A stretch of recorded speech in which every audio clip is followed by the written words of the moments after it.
अस्सलाम वालेकुम वरहमतुल्लाहि वबरकातुहू। दोस्तों, ये सफ़र जो हम कभी मोटरवे पे, कभी जहाज़ पे, कभी साइकिलों पे, कभी मोटरसाइकिलों पे करते हैं, ये सफ़र सारे ज़िंदा लोगों के काम है। सफ़र पे चलते चलते एक दिन इंसान का आखिरी मुकाम आ जाता है और फिर जो बाकी ज़िंदा होते हैं वो उसका ज़िक्र करते हैं कि मरहूम बहुत ही अच्छे इंसान थे। बात सिर्फ थे और है में आके ख़त्म हो जाती है। अच्छा इंसान है या फिर गुजर जाने के बाद वही इंसान अच्छा इंसान था हो जाता है। हमारे एक दोस्त जो फ्रैंकफर्ट जर्मनी में गोल्डस्टाइन हल्का में मुकीम थे, उनकी अफसोसनाक वफ़ात की इत्तला मौसूल हुई है। क्रिकेट के बड़े अच्छे प्लेयर भी थे और यहाँ जर्मनी में जो मैचेस हुआ करते करीब वहाँ अंपायरिंग के फ़राइज़ भी अंजाम दिया करते थे। TI college old students association जो टिकोसा के नाम से मारूफ है जर्मनी में, उसके भी वो मेंबर थे और दो बेटे उनके। एक बेटा हमारे साथ काफ़ी मौके पे यहाँ पे सुबह में या मुख्तलिफ जगहों पे क्रिकेट भी खेलने आया करता, अच्छा प्लेयर। बहरहाल उनका जो इसमें गुलामी है।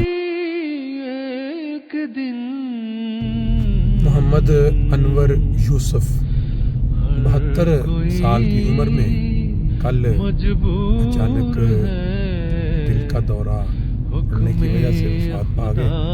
इन्ना लिल्लाहि व इन्ना इलैहि राजिऊन। चंद रोज़ कबल ही मैंने एक प्रोग्राम में जिक्र किया था कि हमारे इर्द गिर्द अगर हम देखें तो आजकल ये 60-70 की एज में बहुत सारे केसेस ऐसे हैं जो अचानक हार्ट फेल होने की वजह से या हार्ट अटैक की वजह से जानवर नहीं हो सकते और अल्लाह के हुजूर हाजिर हो जाते हैं। इस चीज़ को ज़हन में रखते हुए हमें एक एहतियात करनी चाहिए कि एक दवाई जो मैंने नाम सुना हुआ है 4 दवाइयों का, मतलब वो जो राना साहब ने बताई हुई कि जो दिल का जो दौरा होता है या जो अटैक, ये खून जो है वो गाढ़ा होने की वजह से होता है। तो वो दवाई अगर आप खाते रहें या पास रखें तो उससे हो सकता है कि बाज़ लोगों को फ़ायदा हो। और दूसरी, अपना नॉर्मल चेकअप जो है रूटीन में करवाते रहें ताकि अगर कोई प्रॉब्लम हो तो वो सामने आ जाए। ये जो यूसुफ साहब की वफ़ात हुई है, इनका प्लान पाकिस्तान में ले जाने का तदफीन के लिए कल ज़ोहर की नमाज पे जो बैतुस्सुबूह फ्रैंकफर्ट में इनकी नमाज जनाजा अदा की जाएगी। जो दोस्त भी टाइम रखते हों, जो वक़्त निकाल सकते हों, वो वहाँ ज़ोहर की नमाज जो 2 बजे है उसके साथ फिर नमाज जनाजा अदा की जाएगी, वहाँ उसमें ज़रूर शामिल हों।